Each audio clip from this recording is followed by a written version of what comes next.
ó lè máa wọ́ọ̀kì fáwọn ó máa wọ́ọ̀kì fún Yàyà Bello ní kí ló expect Yàyà Bello tẹ́kọ̀ lè ní ó gbọ́dọ̀ wọ́ọ̀kì fún Dino Malaye ló ṣe kó mọ́tò jẹ́ rọpẹtẹ. Because I don't understand how the constitution work. Débi pé owó constituency project wọ́n gbé fún senator. How can you give the constituency project ẹ gbé fún senator? Ẹ wá allocate billions of naira fún pé kó lọ ṣe project. Náà tó bá jẹ́wọ́ náà ní onítọ̀wọ́ bọ̀.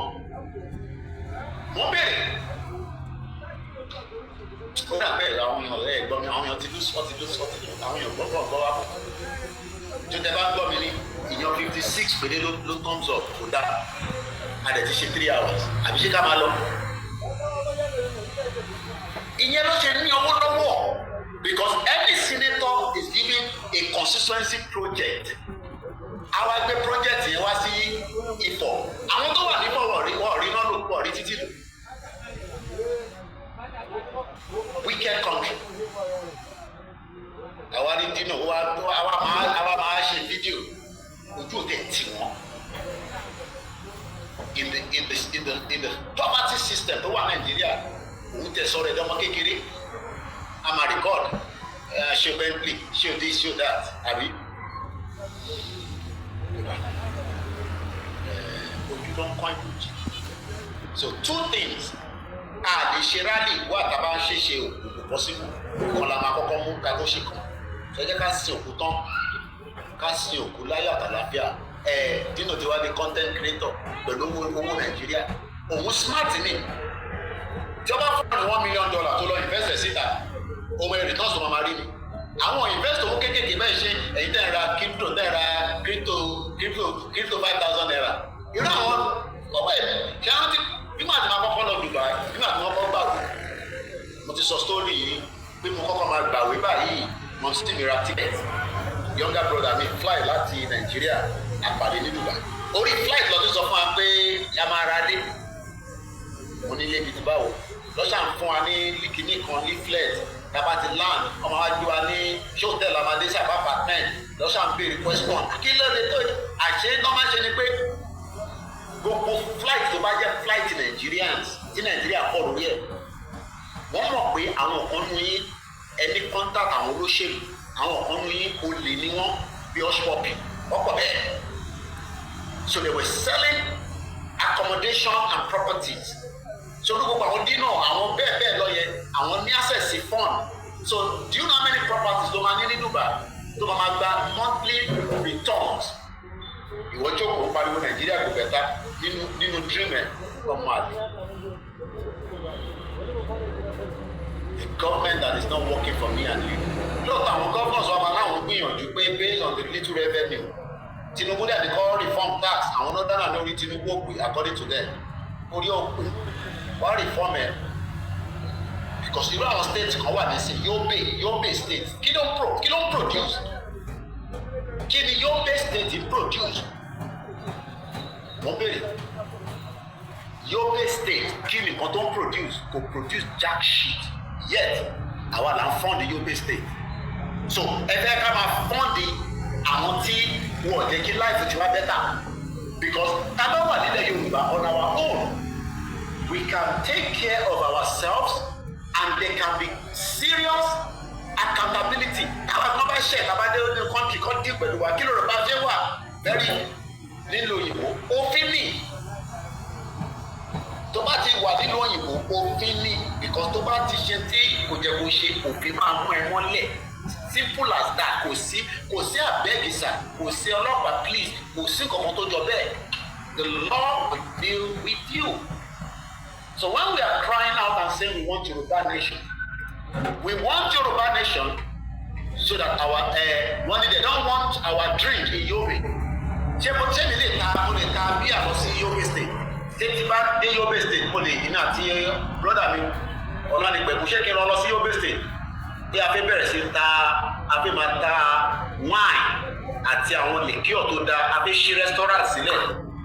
àdèmà náà 5 girls tó máa wá sílẹ̀ lálálẹ́ ṣé wọ́n lè fún mi láyè wọ́n bẹ̀rẹ̀ ní ọ no ṣé mọ̀ pé àwọn Yorùbá tó ní ká má pè ẹlòmíì ò ní dé state míì ju ilẹ̀ Yorùbá tó wà lọ ó dẹ̀ ní ká má pè so kí ní pọ̀ pẹ̀lú tó ń lọ ní Katsina. What is your business with Kaduna? What is your business with Sokoto? What is your business with Kano? Yes, àwọn Yorùbá kò gbé níbẹ̀. There is no doubt about it. Tọ́ba fi bá ọ láti padà wá sílé kọ́ padà wá sílé tọ́ba dẹ́fẹ̀ padà wá sílé kọ́ máa gbé ní north. God himself knows that Nigeria will break. Ìgbà tó fẹ́ break yẹn láàmú. Ìyẹn la ṣe sọ fún Tinubu pé divide it so that because tó bá lọ break tí kò wà divided in a structuring way tó yẹ kó divide ó máa wà painful for many years especially tí Fúlàní bá pa wá tọ́lọ gbógun wọlé wá bá wa a máa gbógun dé ọ̀dọ̀ wọn ní Sokoto a máa make sure bá dé Sokoto ká tó stop a máa lé wọn nínú Sokoto ìyẹn la ṣe sọ fún Tinubu divide this country now so that a lè prepare the better future tó máa gbé wa. Ṣé dandan ni pé ta bá dé abroad ayé wa gbọ́dọ̀ dání kò jẹ́ kó rí bẹ́ẹ̀ náà ẹni tó bá fẹ́ pè studio number nìkan lẹ́lẹ́ pè sí mo kí bàbá mi mú JP àwọn tẹ̀ ti gbé hashtag yẹn síbẹ̀ hashtag Tinubu divide mo kí brother mi Adéhùn ẹ bá mi gbọ́ wọlé share button lẹ́ẹ̀kan sí ẹ bá ti share tó pé ẹ gbé lọ sí platform yìí níbi church ní mọ́ṣáláṣí ẹ̀ jù sí bẹ́ẹ̀ wọ́n ní ẹtútù dé láàárọ̀ ìkẹ́ níbẹ̀ ní Nàìjíríà òṣìṣẹ́ sọ fún Tinubu kó divide Nàìjíríà ẹ sọ fún gbogbo àwọn ọba ilẹ̀ Yorùbá pé kí Tinubu divide Nàìjíríà ní kọ̀ọ̀kan ṣe pẹ̀lú Nàìjíríà àwọn àti Nàìjíríà kò wọ́ divide Nàìjíríà. So àwọn ọkùnrin àtàwọn obìnrin ta dúró dáadáa a nídìí àwọn ọmọ kéékèèké kan pé fúnra lè gbogbo everybody lápè àwọn ọmọ kéékèèké bá fẹ́ jáde wọ́n ní right láti jáde àgbáyé máa fi mọ̀ pé gbogbo alára ìtara ń ta ṣèyí ká láwọn kéékèèké tó fi jáde kó wọn síta ìtọ́ba nídìí ká gbé wọn sínú mọ́tò ká kó wọn sínú van ká kó wọn sínú trolley ká kó wọn sínú trailer ká ló dẹ̀ bẹ́ẹ̀ ká máa tẹ̀síwájú kí báàdì máa tó ń ṣe orí kan lá máa gbà báàdì máa lọ káàkiri ẹ̀ so yà á sọ fún everybody kò ṣe pé everybody is involved gbogbo local government láti máa jáde èmi ò tí mo kàn èmi ò tí mo kàn ilé iṣẹ́ o bàbá kí lè máa ṣe announcement ẹ̀rọ kí bàbá lè ṣe ẹ̀yẹ kí bàbá ṣe ẹ̀kú tán ọwọ́ bàbá ṣe announcement bó ṣe wà pẹ̀lú bàbá lánàá bàbá dúró dáadáa ìsọjú bẹ́ẹ̀ lọ bàbá kí lè wọ́n dúró dáadáa èmi gan máa ti mo kọ́kọ́ rí wọn mo ń wò pé àwọn ṣe máa bá bàbá ẹ̀ báyìí wọ́n á rí pé bàbá gan ó dúró dáadáa grassroots aware wọ́n ní Yobe state produce alimajiri ṣẹ́gbọ́ Yobe state some of this ẹ̀ tún fún mi náà another state ṣe Nàìjíríà tó so gọ́ọ̀nà yẹn kàn sọ kàn jí kàn bímọ wọ́n ṣe wedding fún wọn Lagos state wá bó ṣe máa mú businesses wá tí ìlọsíwájú máa wà èrò ti pọ̀ jù 20 million in Lagos state wọ́n ti gbé gbogbo infrastructure kò wà enough omi ò jáde títí gbogbo ẹ̀ jágbajàgba jógbojògbo àwọn ọmọ Ìgbò àwọn yàtọ̀ bú wa Haúsá ṣe tiwọn Yorùbá Fúlàní ṣe tiwọn àwọn Yorùbá yìí kan náà àlè bá ṣe báyìí lọ́nà kò lè lọ báyìí títì àti ṣe 3 hours